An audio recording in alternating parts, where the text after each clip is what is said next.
Hi everyone, this is Dr. Saida Falafini from Cal Poly Pomona. And the system that we're going to learn in this section is MG1 GD infinity infinity. So the interarrival time has exponential distribution. The service time can have any distribution. There is one server in this system and the rest is just normal, GD infinity infinity. And for the service time, I'm going to just use it, show the random variable S or the letter S to show the random variable that represents the service time. The average of service time equals to 1 over service rate. That's the relation that always holds, no matter if the service time has exponential distribution or not. This relation always holds. So the average of the service time equals to 1 over service rate. And one other thing that I know about the service time distribution is that I also know the variance of this random variable. So let's assume the variance of the service time equals to sigma 2. In this system, rho, or traffic intensity, is lambda over mu. And it's difficult to find pi j's, steady-state probabilities, the probability that there are j number of people or number of entities in the system. However, we can calculate L, LQ, LS, and WQ, WS. So for the WS, which is average of service time, obviously we just talked about it here. So average of service time is 1 over service rate. And then LS equals to lambda multiplied by WS, and that's going to be lambda over mu. Okay, so that's our LS, which actually equals to the rho, because that's the same formula that we have for the rho. So that's for WS and LS. For LQ, the closed form formula is lambda 2 sigma 2 plus rho to the power of 2 multiplied by 1 minus rho. So that's the formula for LQ.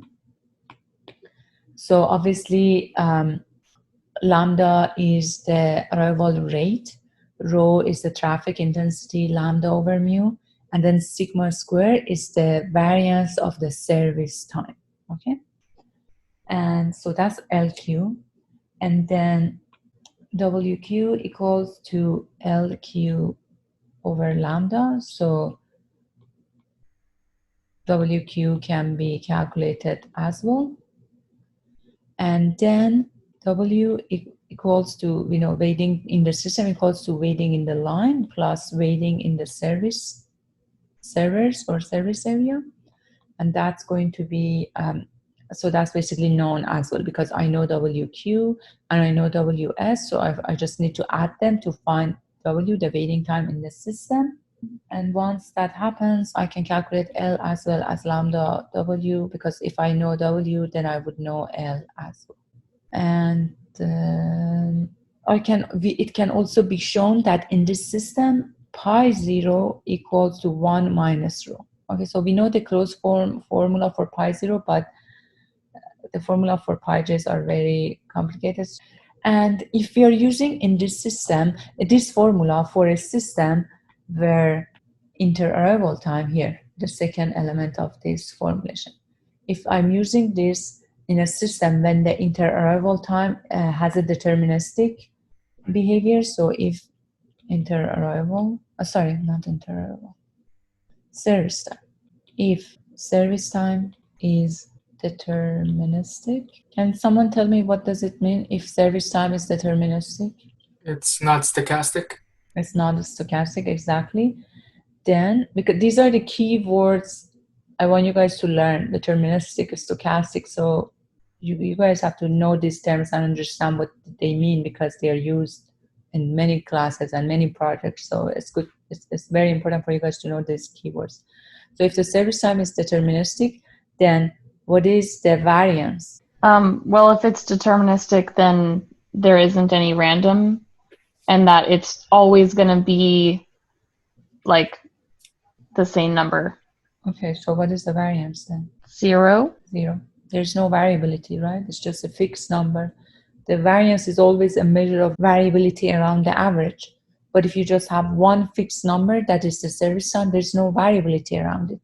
So the variance is 0. So for instead of the variance in the formula for LQ, you just put 0 for the sigmas. Okay, average of 20 cars per hour arrive to a drive-in fast food. The service time of each car is 2 minutes and assume exponential inter-arrival time. So how many cars will be waiting in the line? So what is number of cars waiting in the line? I have to calculate LQ. And the formula for LQ is lambda squared, sigma squared plus rho squared divided by 2 multiplied by 1 minus rho. Okay, so let's see what is value of rho. Rho equals to lambda over mu. Lambda is what? What is lambda here? 20. So average of 20 cars per hour arrive to the drive-in fast food. That's rate of arrival. Abdullah, what is given here? Here it's given the service time, so the service rate would be 1 over 2 minutes times 60 to make it an hour. Rho equals to lambda over mu 2 over 3. So that's less than 1. That's a good thing that we want always for our queuing system. So here I have the rho, I have the lambda, and I need sigma. Can you tell me what is sigma? 0. Because?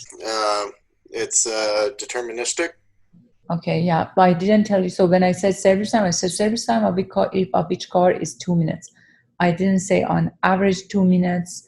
I didn't mention anything about the distribution of the service time. I just gave you the distribution of the inter-arrival time here. I didn't mention anything about the variability or stochastic behavior of the service time. So service time here is a deterministic value, and it's 2 minutes, fixed 2 minutes. So in this scenario, because of this, sigma square is 0. There is no variability in the service time. This is going to be 20 multiplied by 0 plus 2 over 3 to the power of 2. 2 minus 1 over 2 multiplied by 1 minus 2 over 3. That's going to be 2 over 3 customers. Make sure to write the units so that you know exactly what you're calculating and what is the correct unit for whatever you're calculating. And also in the exam, make sure to write the units. I want the units in the exam, okay? So make sure to write that down. And then if I want to calculate the waiting time in the queue, that's going to be LQ divided by lambda. So this is the formulation for WQ. So WQ equals to LQ divided by lambda, 2 over 3 divided by 20, that's 1 over 30 hour or 2 minutes. So the waiting time in the queue is 2 minutes on average. And the service time is also 2 minutes fixed. So on average, the waiting time in the system is 2 plus 2 is about 4 minutes. If I give you the service time as a random variable, just make sure you have the variance. I mean, I should also give you the variance of the service time as well. And so just put that variance for sigma square here in this formula. I have a quick question. Go ahead. So when you were calculating LQ, the equation has lambda and variance squared, but when you did 20, it wasn't being squared. And the okay. that I wrote is using the square calculator. Okay. Thank you. Thank you.